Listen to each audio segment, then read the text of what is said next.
Buenas tardes, mi nombre es Lauren Vázquez, soy estudiante del tercer año de Derecho del subproyecto Derecho Penal. Hoy le vamos a hablar un poco de los delitos contra las cosas públicas.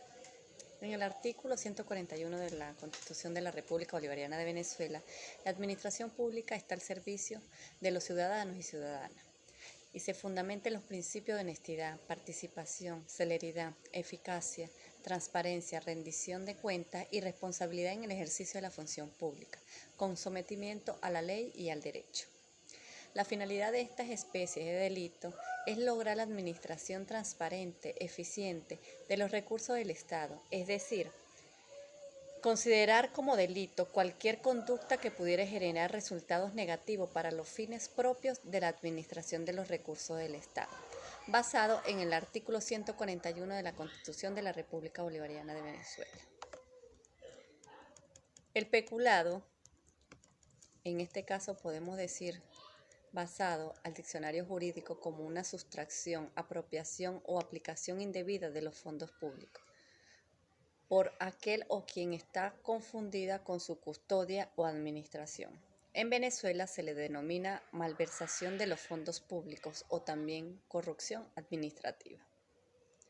En el artículo 194 del Código Penal venezolano establece la sanción en los casos siguientes.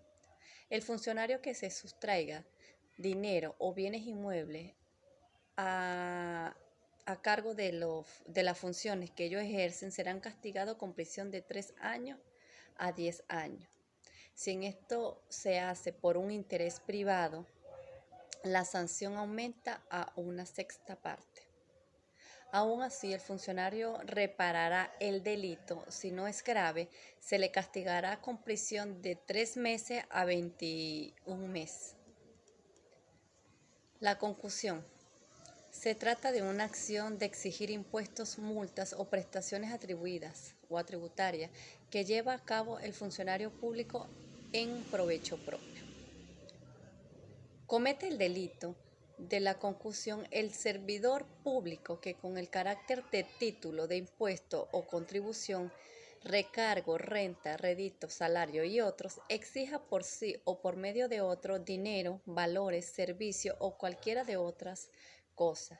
De no ser debido, es mayor la cantidad señalada por la ley. Y está estipulado en el artículo 195 y 196 del Código Penal venezolano.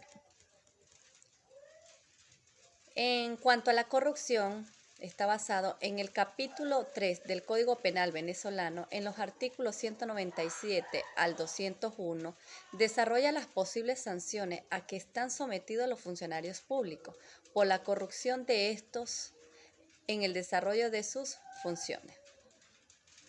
Todo funcionario que reciba por algún acto de sus funciones alguna retribución que no se deba o cuya promesa acepte será castigado con prisión de 1 a 2 meses.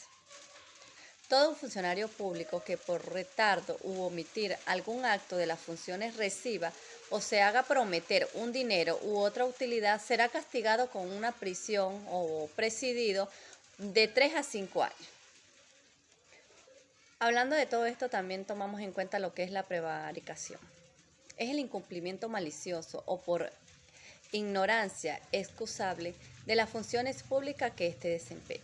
En este tipo de delitos se utiliza el término colisión, entendida esta como el convenio, contrato, inteligencia entre dos o más personas hecha en forma fraudulenta y se concreta con el objetivo de perjudicar o engañar a un tercero. La jurisprudencia del Tribunal Supremo en sentencia expresa que la prevaricación es oportuna para otros funcionarios, pero para los casos de los jueces que tienen la máxima cualificación jurídica y no pueden ser tratados como el resto de los colaboradores de la administración.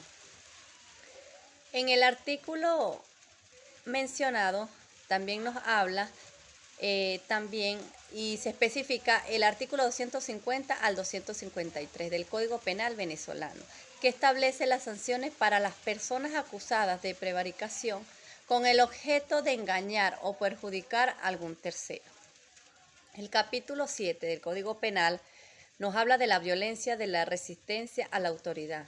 En el sentido material, consiste en el esfuerzo físico empleado por el sujeto activo, que exija el empleo de fuerza por parte de la autoridad. En medida superior a la ordinaria, por ejemplo, se toma en cuenta lo que es el forcejear el destino con el empleado policial, que trate de conducirlo a la comisaría, contratándose en los artículos 216 y 219 del Código Penal Civil, que su pena sea castigada con prisión de 45 días a 15 meses. Partiendo de todo esto, hablamos de los delitos de ultraje. Es una injuria, una ofensa, un desprecio que se hace a alguien o a algo. Puede ser verbal, cuando se usan las palabras para menoscabar la integridad moral de la persona, o puede ser físico, cuando se atente no solo sobre lo moral, sino también sobre la integridad física de la persona, con agresiones o actos irrespetuosos. Así puede cometerse un ultraje contra un símbolo nacional, como por ejemplo la bandera, cuando se pisa o se quema. Ahí está cometiendo un delito. Y está estipulado en el capítulo 8 del artículo 223 al artículo 229 del Código Penal venezolano. Y especifica las sanciones que están sujetas a las personas, las que agrade a un funcionario investido de autoridad pública. Para culminar, tenemos los delitos contra el orden público. El orden público es la situación de normal funcionamiento de las instituciones públicas y privadas, en las que las autoridades ejercen sus atribuciones propias y las personas ejercen pacíficamente sus derechos y libertades. Está estrechamente relacionada con el concepto de legitimidad en el ejercicio del poder político y el consenso social. De este punto de vista del derecho civil, el orden público es el conjunto de principios jurídicos, políticos, morales y económicos obligatorios para conservar el orden social del pueblo en una época determinada. Las infracciones que constituyen los delitos contra el orden público según nuestra legislación incluye la importación, fabricación, comercio, detención y porte de armas blancas. También se tiene la instigación de liquir, el agavillamiento, y por último tenemos lo que es lo que existe en las guerras civiles, la organización de cuerpos armados o intimación pública. Esto es todo, muchas gracias.